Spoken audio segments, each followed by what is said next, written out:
Why had the mountains gone so quiet? Lieutenant Ramirez didn't like the kind of silence that pressed in on you from all sides, the kind that seemed to breathe. He crouched lower behind a crumbling wall, the jagged edge cutting into his shoulder.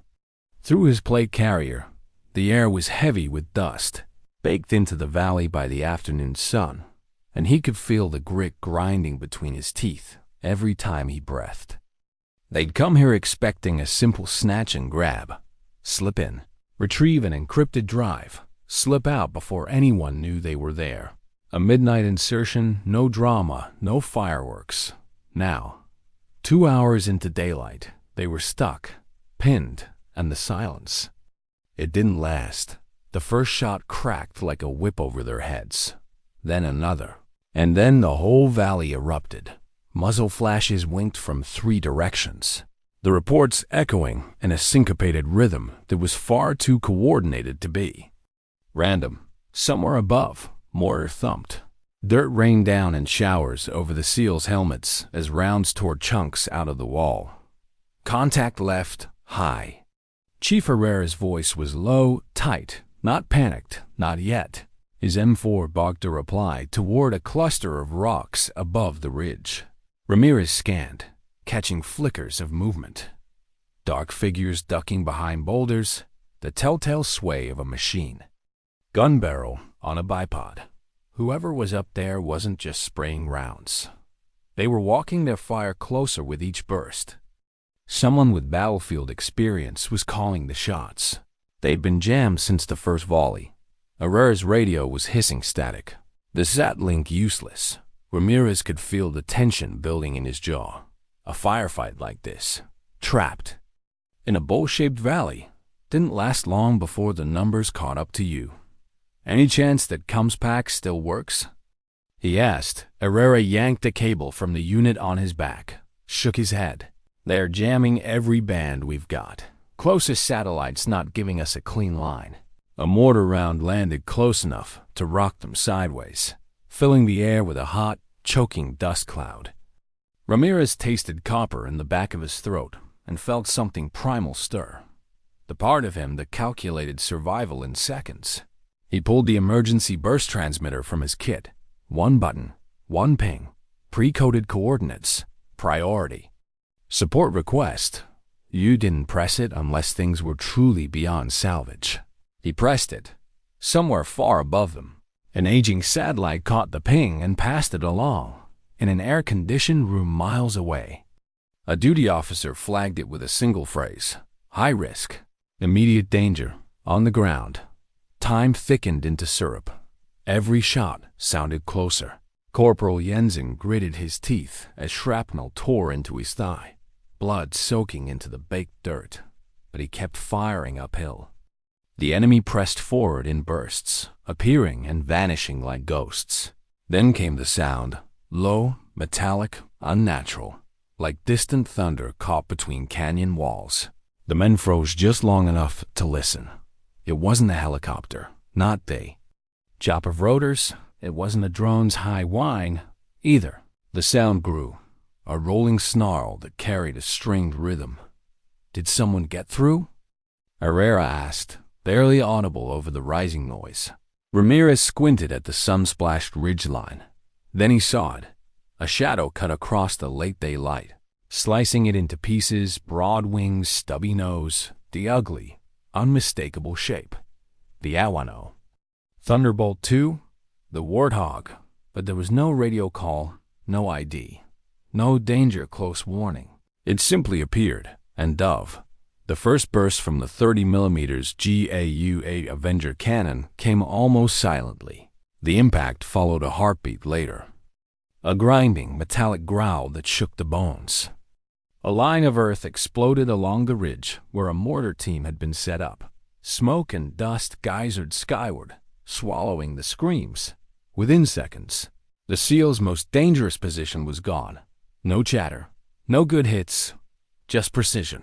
An enemy truck tried to maneuver higher up the slope. The Warthog's nose tracked it like a predator. Another burst. The truck erupted mid-turn, tumbling down the slope in flames until it slammed into the valley floor with a concussive roar.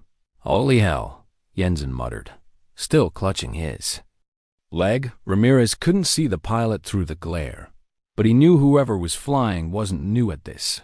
No hesitation, no wasted rounds. The strikes landed as if someone had been watching the fight from the start. Up there, Captain Elise Ward, calcined Blizzard, said nothing into her comms. She had cut the radio the moment she left the runway. This wasn't arrogance. It was focus. She didn't just fly the Warthog. She inhabited it. Every angle, every adjustment came from muscle memory shaped by years of combat flights. She didn't need instructions. The coordinates had been enough. Down below, the SEALs felt the rhythm of the battle change. They could move now, edge forward, breathe without expecting the next second to be their last. But even as the relief spread, the silence from above was strange. Herrera ducked behind cover, eyes following the shadow banking overhead. "She's not talking to us," he said, almost in awe. "She's just watching, calculating, waiting for the next move." The Warthog rolled into another pass, slow and deliberate, engines grumbling like an animal that knew it was the top of the food chain.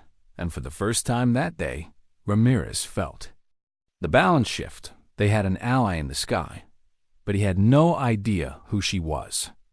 How many times had she heard that sound?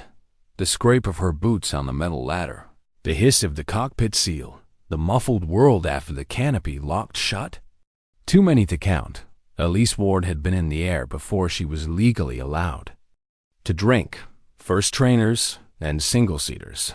Then the Warthog, the only machine that ever felt like an extension of her own mind.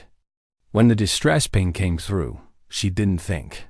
She didn't wait for the briefing officer to finish rattling off grid coordinates. She just grabbed her helmet, crossed the tarmac in a jog, and slid into the seat like a diver breaking the surface. On paper, this wasn't her mission. Her bird wasn't on the tasking sheet for that valley, but Elise knew the terrain, and she knew the Warthog's job wasn't to be where it was supposed to be. It was to be where it was needed. The ground crew fueled and armed her in near silence. They'd learned not to clutter the moments before she launched. The clunk of the ammunition belts loading into the GAU-8 Avenger was the last sound before the engines wound up into their deep rumbling growl. She eased the throttle forward.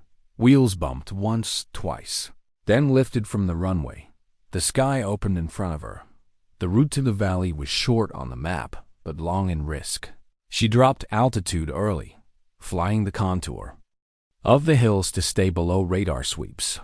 The air was rough in the canyons, buffeting the Warthog like a boxer testing an opponent's guard. But Elise welcomed the turbulence. It kept her sharp. Infrared lit her HUD in shades of red and white. Heat blooms scattered across a strip of terrain barely half a mile wide. Mortar positions, machine gun nests, vehicle signatures, and those smaller heat trails, spaced irregularly across the ridges. Enemy foot maneuver teams, working their way to choke the exit routes. This wasn't a random ambush. It was a net. And the SEALs were caught in the middle. She cut her radio, not because she wanted to be a ghost, but because talking meant taking her eyes off the fight for even a second. And seconds got people killed. The first pass came low and fast. She nosed down until the ridge filled her windscreen, then squeezed the trigger. The Warthog shuddered as the cannon spat fire, a tearing sound that lagged behind the impact by a beat. Her rounds walked across the mortar crew's position, and in less than 3 seconds, the hilltop was a crater. No time to admire it. She rolled left, sighted the machine gun nest, and repeated the process. Sandbags and bodies tumbled into the dust. Below, the SEALs moved, not recklessly, just enough to push their perimeter forward. She could almost feel their momentum, the way a good ground team adapted instantly when the pressure broke. In her helmet, her breathing was steady, clipped by the mask. She'd done this for 6 years, flown more sorties than she'd ever brag about, and still there was no comfort. In it, precision didn't make it easier, it just made it clean. A heat bloom flared on her right side display. A truck, edging away from the fight. Not fleeing, relocating, probably carrying more ordnance. She climbed just enough to lock a guided bomb, let it drop, and peeled away before it hit. The explosion rolled across the valley floor in a tight, controlled shockwave. Her hands didn't leave the controls. Her eyes didn't leave the scope on the ground. Lieutenant Ramirez felt the concussion through his boots. Whoever's flying that thing. He muttered, "They're reading our minds." Herrera tracked the plane with a quick glance. "She's not reading them," he said. "She's writing them." Another pass. Another threat removed before it could fire. Elise worked methodically, always keeping the seals in her peripheral. Scans. The Warthog wasn't fast. It wasn't supposed to be. It was supposed to stay, to loiter low over the fight until nothing moved that wasn't friendly. Her ammo counter ticked down. Fuel sat just below the 3/4 mark, enough to keep the circle going for now. She dropped her nose toward a rock bridge where a cluster of fires was moving to flank the SEAL's rear. They didn't hear. Or until it was too late. The engines behind her, the terrain masking the sound. A 2-second burst tore the bridge apart, dropping rock and bodies into the ravine. Below, Ramirez saw the plume and knew their escape route had just closed. So had the enemies. He tried the radio again. "Angel 2. This is Phoenix Actual. Can you copy?" Static. Elise heard it in her headset, but didn't break the silence. She'd learned long ago that sometimes the best thing you could give a pinned-down team wasn't reassurance. It was space to fight without looking over their shoulders. The Avenger cannon spun down. The valley fell quiet, except for the low hum of her engine circling. Ramirez took a knee beside Herrera, scanning the next ridgeline. "Feels like she's always a step ahead." "Feels like," Herrera said, eyes on the sky. "She's not leaving until we do." They were right. Elise stayed in her orbit, watching the SEAL shape shift through the ruins. Every burst from her cannon was placed with care. Every bomb dropped only when she knew exactly what it would hit. No accidents, no stray fire. Not here, not today. And in the space between strikes, she let the Warthog's shadow fall across them, a silent reminder that someone was still watching. Why hadn't they seen her coming? That was the question burning through the enemy ranks now. The fighters on the western ridge had been ready, tripods set, ammo belts coiled like snakes at their feet, when the Warthog appeared from behind. A mountain spur. One moment they were preparing for a clean sweep on the valley floor. The next they were under a surgical rain of 30mm rounds. Elise didn't watch them fall. She didn't need to. Her HUD gave her everything. Heat signatures disappearing, weapons going cold, the ridgeline emptying. She banked left and scanned for the next problem. On the ground, Ramirez was moving again. The team had pushed forward, leapfrogging through shattered courtyards and half-collapsed homes. They weren't running anymore. They were hunting. But every time an enemy showed themselves, the shadow overhead moved first. Eyes up. Herrera murmured as a black plume rose from the north slope. They didn't need to ask what it was. Elise had just erased another gun nest. She was flying low now, too low for comfort. The turbulence clawed at the Warthog, but she leaned into it, adjusting with tiny movements that kept her crosshairs steady. This was where she thrived. In the overlap between danger and necessity, her fuel dropped to 65%. Ammo still good. Enough for at least 4 more heavy passes, maybe 5 if she rationed. Bursts, but rationing wasn't in her mind. What mattered was keeping the SEAL's bubble intact until they could break free of the valley. A flash on infrared pulled her attention, a vehicle near a village beyond the main fight. She toggled. Zoom, a mounted heavy gun in the back. Its crew already tracking toward the SEAL's path. She didn't give them the chance. A short burst, perfectly walked from the hood to the tailgate, shredded both the gun and the men behind it. Fire leapt up from the wreckage as she climbed again. Down. Below, Ramirez exhaled. She's covering our six without even seeing us. Herrera gave a faint grin. I think she sees everything. The next sweep revealed something worse. 3 heat blooms moving fast down the eastern ridge. They were too disciplined for retreat. No wasted movement, shoulder-fired RPG silhouettes. Elise's eyes narrowed. She adjusted her approach, keeping the mountain between her and the targets until the last moment. The Warthog's engines were nearly silent on their side of the ridge until she cleared the crest. Then her cannon opened up in 3 short bursts. 1, 2, 3. When the dust cleared, nothing moved but the wind. For a moment, she considered climbing higher, buying herself time to plan the next pass. But her gut said stay low. The gut was usually right. She looped back toward the village where the SEALs were working their way west.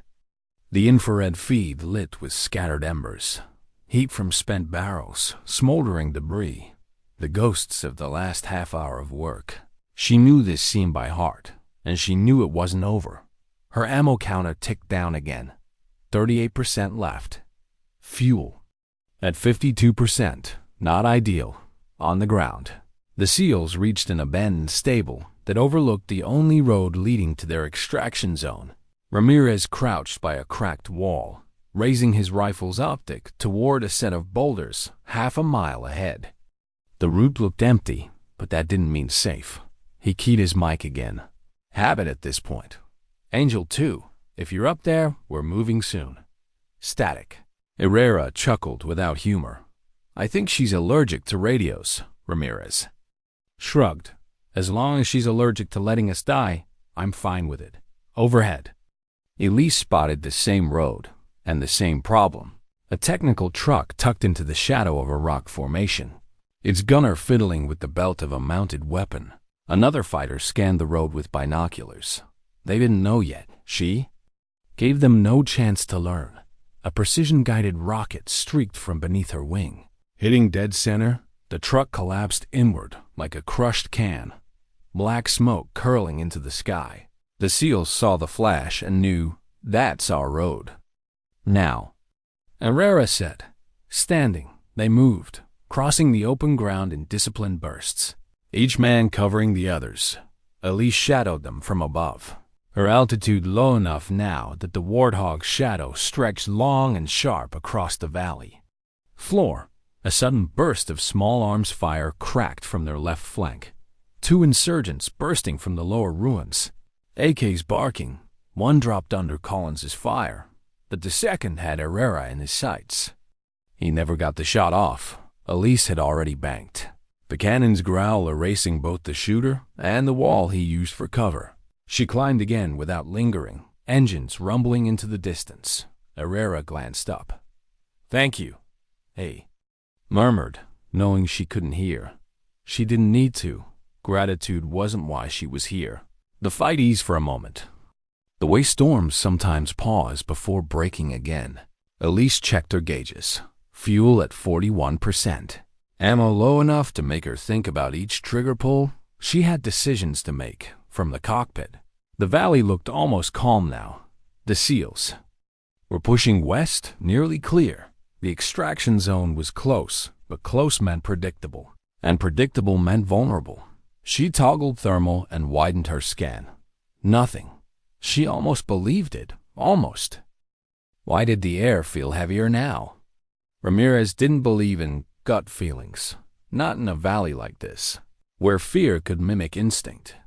But something in the way the wind shifted put him on edge. The road ahead twisted out of sight. Around a jagged spine of rock. Too many blind angles. Too much quiet. 8 minutes to extraction. That was what Herrera's watch said. Plenty of time to die. The SEALs kept moving, rifles up, scanning in overlapping arcs. Every few steps, someone glanced skyward. The shadow was still there, circling, stretching, across the rocks like a tether that connected them to something bigger than the ground fight. The Warthog, Elise, up in the cockpit. The air was running hotter than she liked. She'd been pushing the engines harder with every pass, staying low, banking tight, forcing the Warthog to behave like something half its weight. It could take punishment, but every machine had a limit: fuel at 28%, ammo just above 20%. She'd already decided she wouldn't leave until their boots were on the helicopter deck. That meant every gallon, every round, belonged to the next few minutes. Infrared pinned. 3 figures breaking downhill from the east ridge, there. Body heat dim, not because they were far away, but because they were using foliage and thermal blankets, not amateurs. The way they moved was too controlled. She widened the scan: RPG tubes, 2 for sure, maybe a third slung low, target, the extraction point. She knew the tactic: wait for the helicopter to commit to landing, then fire at the rotor or tail boom, one hit in a tight valley, and the SEALs would be trapped. No, she kept behind the ridge until she was in line, then nosed over in a steep dive. From their side of the hill, the fighters wouldn't hear her. Until the last second, the cannon barked 3 times, short, spaced bursts, 1 per target. Below, Ramirez caught the muffled rumble and turned in time to see a curtain of dust blooming near the tree line ahead. "She's clearing our exit again," he said. Herrera didn't slow. "Then we don't waste it." They advanced in a long, staggered line, stepping over the rubble from Elise's earlier work. But she was already looking further ahead. Her instincts itched. Something about the extraction zone itself, a flat clearing beside a dried riverbed, felt wrong. Too obvious, and obvious meant it would be watched. She made 1 pass at medium altitude. No movement, no heat. She didn't believe it. The second pass was slower. She let her sensors drink in every inch of terrain. There, a faint pulse on thermal. Buried deep in the cold signature of a collapsed farmhouse, just within RPG range of the LZ, she banked hard, feeling the weight of the Warthog lean with her. A flare bloomed from under her wing. Not to confuse missiles, but to draw eyes, the fighters shifted inside the ruin, thinking they had been spotted from the ground. That was enough. Her cannon tore through the structure's front wall. Sandbags collapsed.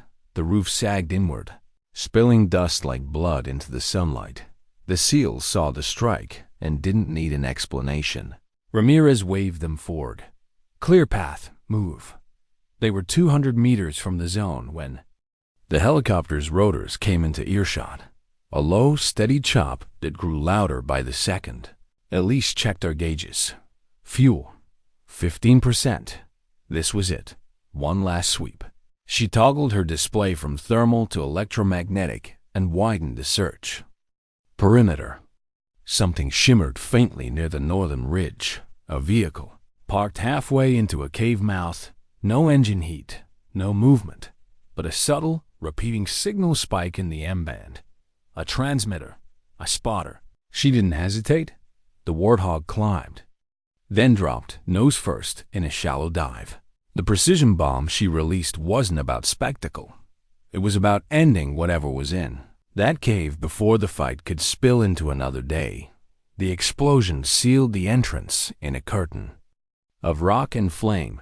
The SEALs reached the LZ as the helicopter touched down, rotor wash whipping dust into their faces. Ramirez and Herrera scanned the hills 1 last time before boarding. Above them, the Warthog made a slow, deliberate circle, not firing, not threatening, just watching. Only when the helicopter lifted clear did Elise pull east, climbing toward the horizon on fumes in the back of the bird. Herrera kept his eyes on her silhouette until it vanished. "She stayed the whole time," he said quietly. Ramirez nodded. "Yeah, she did. Why hadn't the crew at Outpost Kilo 5 heard her coming?" The Warthog didn't announce itself over these mountains unless the pilot wanted it to, and Elise Ward never wasted noise. The outpost was nothing more than a scraped dirt runway and a scattering of prefabricated huts, half-buried fuel drums, and a wind-battered operations tent.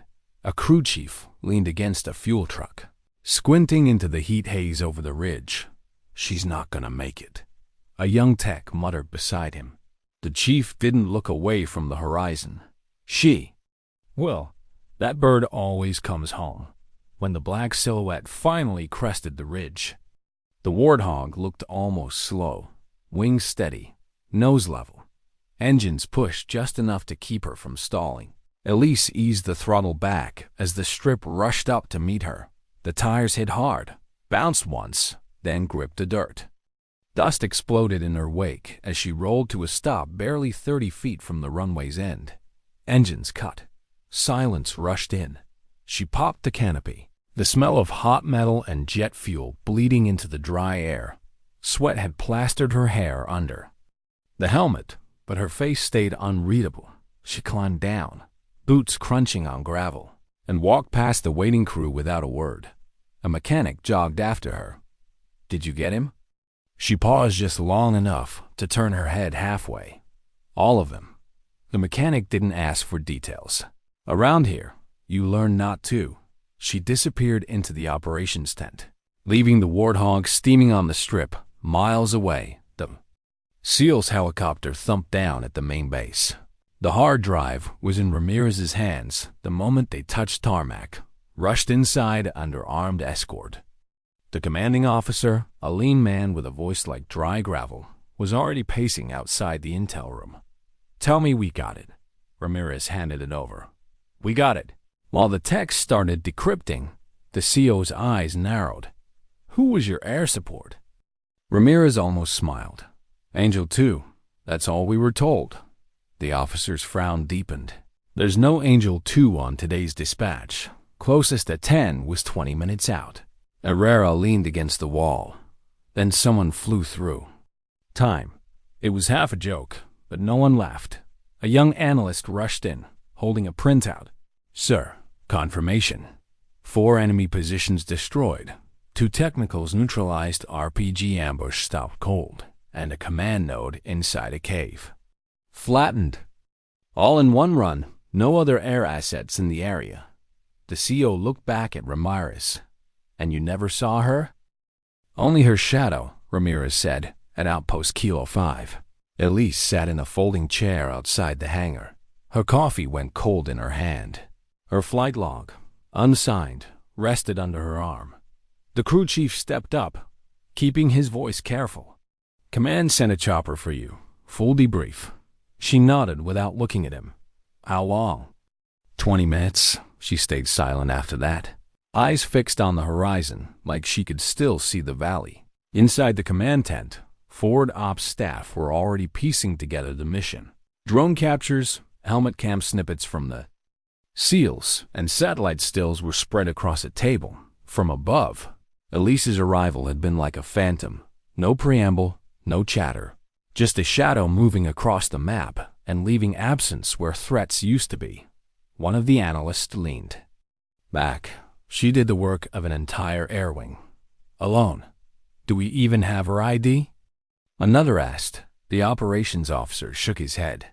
"Temporary call sign, no flight plan, no audio." "You think she disobeyed orders?" A pause. "No. I think she didn't wait for them. The helicopter came for her on time." She handed the crew chief her log. "If anyone asks where I went," she began. He grinned. "I'll tell them I never saw you." She stepped into the cabin, strapped in, and didn't say another word for the entire flight. When they sat down at the main base, the CO was waiting. The path from the landing pad to the debrief room was short, but the silence was long. The room was dark, except for the glow of paused drone footage on a projector. Several officers sat along one wall. A single chair waited in the center. She didn't sit. Captain Elise Ward, the senior officer, began. "You're aware your mission parameters were exceeded yesterday." "I am." "You responded to a call you weren't assigned to." "Yes." "You used live ammunition in a civilian classified zone. Expended every round." "Yes." The officer tapped a folder. "You also eliminated 4 known insurgent targets. Destroyed their vehicles, stopped an RPG ambush, and flattened the command center." "Correct." A younger officer leaned forward. "Why didn't you report in?" "There wasn't time. The SEALs were pinned. I had eyes. I acted." The room went still. Finally, the CO leaned back. You're not reckless, Ward, but you're not standard, either. I don't want to be. There will be no commendation for this. I don't want one. No public record. There never is. The folder slid across the table. New deployment orders. No ceremony, no medal, just another mission. She signed without reading and walked out. In the rec room later that night, the SEALs gathered around a table, coffee steaming between them. Daniels watched the grainy helmet cam loop again, the streak of the Warthog overhead, the sudden flash of its cannon. She flew right over us, so low I could have touched the landing gear. Yeah, Ramirez said, tossing a stress ball to him. But you were curled behind a boulder screaming. Daniels laughed. The tension cracked for just a second. Herrera set down his cup. We need to put her name in the report. Ramirez nodded. We do, but nobody knows it. Daniels pulled a pen from behind his ear and scribbled on the back of a mission folder. Elise, a 10 Angel 2, he underlined it twice. Back in her quarters, Elise unzipped a side pouch on her flight bag. Inside was a folded scrap of paper, a note that had been slipped into her cockpit before she'd taken off for the canyon. If we make it, we owe you a drink. If we don't, you were the last angel we ever saw. She folded it again and slid it under her helmet. There were missions ahead. There were always missions ahead. But she let herself sit still for one more minute before the next call. Why did they always call her when it was already too late? The grid reference came through at 0432 hours. Jungle terrain this time. Not mountains, no briefing, no overhead drone coverage. No guarantee she'd even have a landing strip on the far side. The only intel line attached to the message read, communications jammed. Friendly team boxed in. No air assets on site. That was enough. She was halfway across the tarmac before her boots had fully laced. The Warthog sat under floodlights, its skin still streaked with the dust of Afghanistan. The crew had barely finished patching her from the last run. Where's the rest of the flight? One of the mechanics asked as she climbed the ladder. There isn't one, Elise said. She sealed the canopy and the world narrowed to the cockpit. The hum of the avionics, the hydraulic sigh of control surfaces cycling, the deep, chest-filling vibration of the twin engines spooling up. By 0441, she was airborne over the target. Morning fog clung to the canopy layer, trapping the smell of smoke below. Her thermal feed was a blotchy mess of white and red, muzzle flashes bleeding through. The trees, multiple clusters moving in staggered arcs around a small clearing. Whoever the trap team was, they were holding a rough perimeter, but the enemy was tightening it with every minute. She dropped altitude until the canopy whipped past like green water. The first pass was blind by design. She wanted the enemy to hear her before they saw her. The Warthog's engines had a way of loosening morale.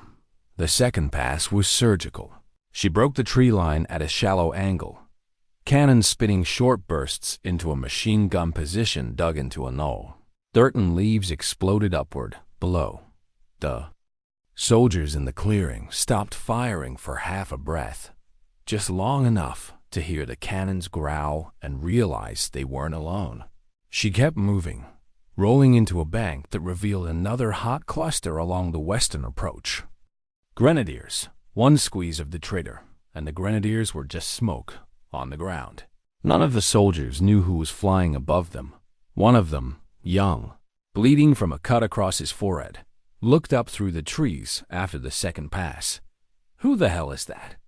Doesn't matter, the team leader said, eyes tracking the shadow. Just keep moving toward the gap. They pushed, and every time they hit resistance, the resistance vanished under a curtain of fire from somewhere above the canopy. At the jungle's edge, Elise throttled down just enough to conserve fuel. Her ammo counter ticked low. A few solid bursts left in the Avenger. 2 precision munitions still underwing, enough to finish this. She made one last thermal sweep and caught it. A truck, idling in a clearing 3 clicks north, too far from the fight to be support. Too deliberate in its position. She toggled electromagnetic scan There it was, a shortwave transmitter spiking every 10 seconds. Coordinates, most likely, being fed to someone waiting to drop more trouble into the fight. She didn't even consider leaving it for later. The guided munition lanced away, finding its mark in a flash that rolled through the fog. By the time the trapped soldiers broke into open ground, the sky was clear, except for the low silhouette of the Warthog passing one last time overhead. "Was that?" one of them started. The team leader shook his head. "Don't ask. Just move." Hours later, Elise landed on a makeshift strip cut into the edge of a hillside. The crew was already moving toward her bird when she shut down the engines. She stayed in the cockpit a long moment, watching the horizon, hand resting on the throttle. A secure frequency crackled in her headset. "Angel 2, this is Ghost Tower. Job's clean. We'll clear the path for you out." She clicked once. No words. Just a ping. That was enough. Back at the main base, the legend grew in whispers in the rec room. Ramirez heard it before he even saw who was speaking. A fresh recruit was leaning over a map, telling anyone who'd listen about a silent at 10 that had broken an ambush in the jungle without a single radio call. "You're talking about Angel 2. Herrera said from the corner. The recruit turned. "What squadron is she with?"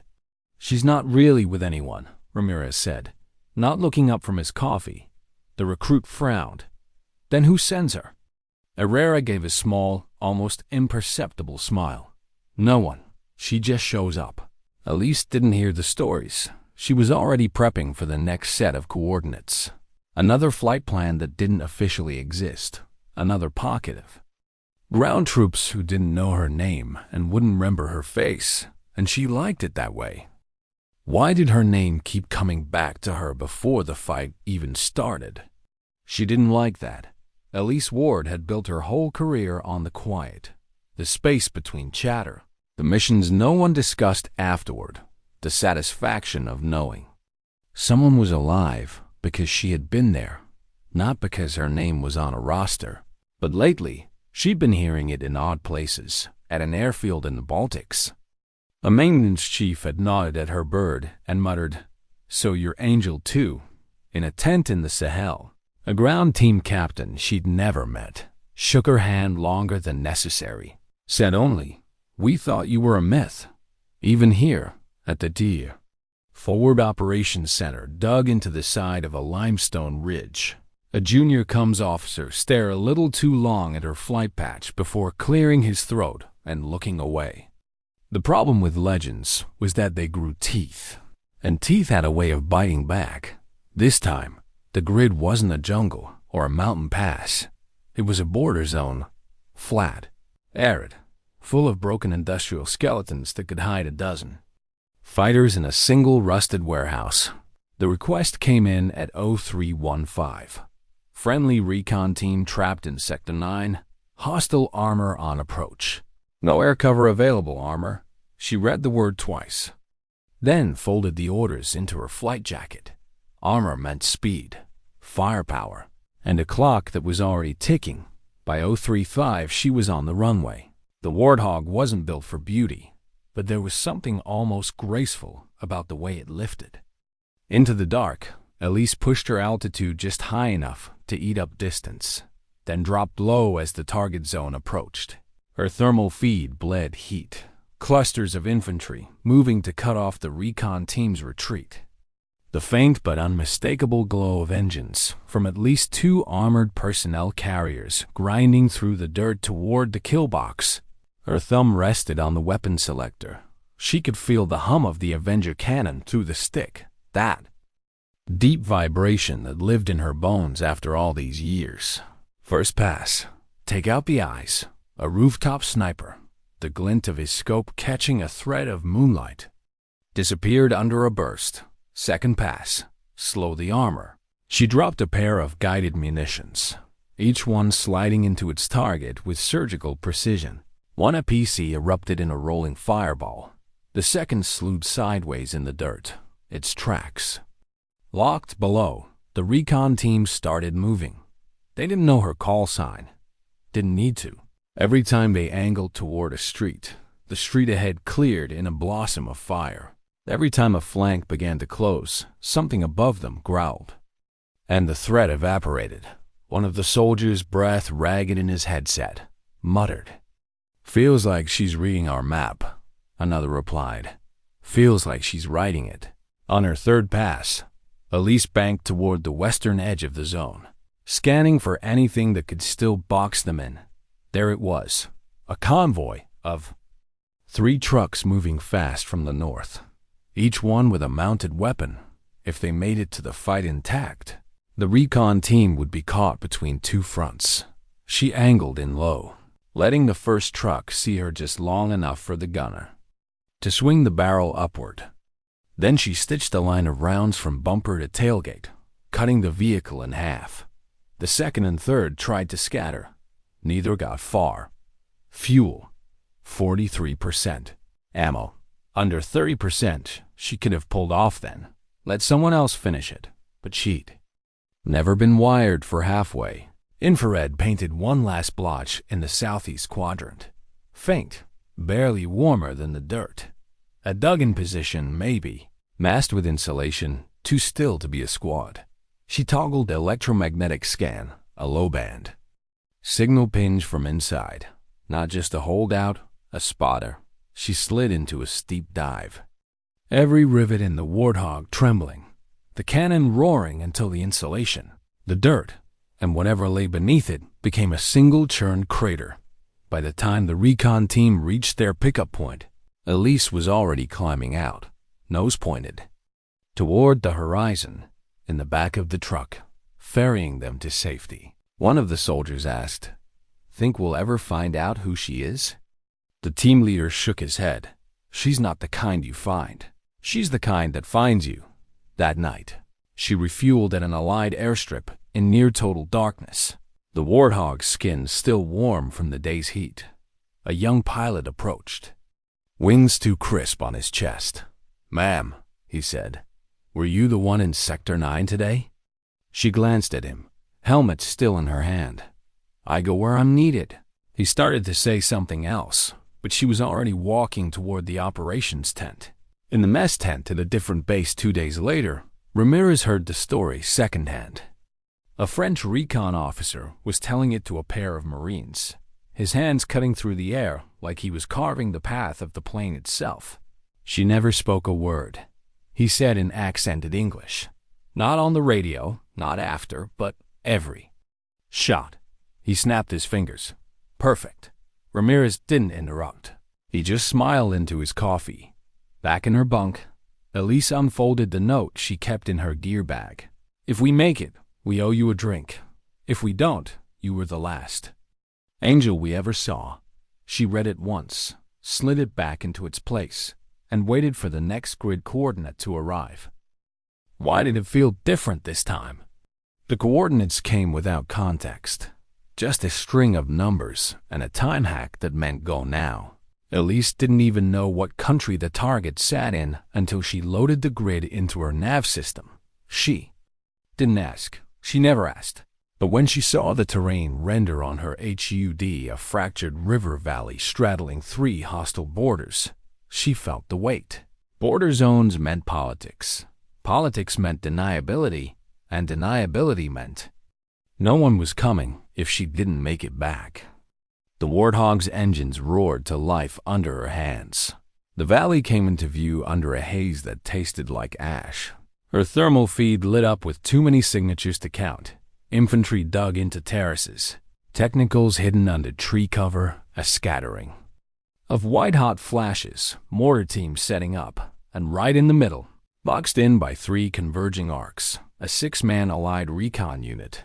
Their coms were already dead. Their positions were shrinking by the minute. Elise throttled down into a dive, her first pass chewing through a mortar nest before the team even realized they had an ally overhead. The return fire came instantly, tracer lines reaching for her from the hills. She banked hard, feeling the Warthog shudder as rounds snapped past the canopy. Fuel, 73%. Ammo, 100%. This was going to burn fast. She climbed, looped back, and took The North Ridge. 2 technicals, one after the other, their explosions painting the rock with flame. Her radar screamed a warning. Missile lock from the west slope. She kicked flares and dropped low, letting the mountain eat the signal. By the time she came up again, she was already lining up her next run. Below, the recon unit started moving toward the only gap in the noose. She kept that path clear, one strafing run, then another, her rounds cutting through machine gun pits before they could fire. Fuel, 51%. Ammo, 48%. Not good. Half an hour in, the fight had shifted but not broken. The enemy was disciplined, rotating fire teams, replacing gunners the second they fell. Elise's passes were buying minutes, but minutes weren't enough. She toggled electromagnetic scan, searching for command and control. There, a narrow cut in the rock, a cave mouth masked with netting. The M-spike pulsed steady. She angled in, released a precision bomb, and followed with a cannon burst that collapsed. The opening entirely, the shift on the ground was immediate. Enemy fire slackened, coordination broke, the lines fraying at the edges. The recon unit pushed harder. Fuel, 28%. Ammo, 19%. If she left now, they might still make it. But might wasn't her standard. Her gut said there was one more piece missing. She widened the thermal scan. There it was. 3 fast movers breaking downhill toward the extraction zone. RPG silhouettes, the oldest trick in the book. She didn't hesitate. The Warthog's nose dipped. The cannon barked 3 short bursts, and the hillside vanished in a bloom of dust and fire. Fuel, 14%. Ammo, 6%. The recon unit reached the LZ just as the extraction bird appeared over the ridge. Elise circled once, scanning every approach. Nothing moved. She stayed in her orbit until the helicopter lifted clear. Only then did she turn east, climbing toward a strip she wasn't sure she could reach. Outpost Delta 3 was barely more than a scar on the desert. The crew chief there had never seen a Warthog come in on silent approach. Engines low enough to sound tired when Elise's wheels touched down. The aircraft rolled long, brakes squealing, until it stopped just short of the sand berm at the far end. Engines cut. The air was still. She opened the canopy, pulled off her helmet, and climbed down. The crew chief stepped forward, ready with a question. "Did you get them out?" She nodded once. "All of them." That was all she said. 2 days later, the recon unit walked into a briefing room in another country. Their CO asked for a debrief. They told him about the sky, about the way every time they thought they were finished, something tore the danger away before it reached them. Who was she? The CO asked. They didn't have a name. Angel 2, one of them said. The CO frowned. That's not a real call sign. They just smiled. Back at Delta 3, Elise sat alone on a folding chair beside her bird. The wind moved over the runway, bringing with it the smell of dust and jet fuel. Her helmet rested in her lap, the folded note still tucked inside. "If we make it, we owe you a drink. If we don't, you were the last angel we ever saw." The words had outlived missions, outlived miles, outlived the names of the places she'd been. She stood, ran a hand along the Warthog's battered fuselage, and looked toward the horizon. Somewhere out there, another set of coordinates would come. Another fight no one planned for. When it did, she'd go. No radio check, no chatter, no name. Because sometimes dignity doesn't speak. It simply acts. That closes your A-part. 1,500 words per part. Cinematic version of the SEALs called in an airstrike.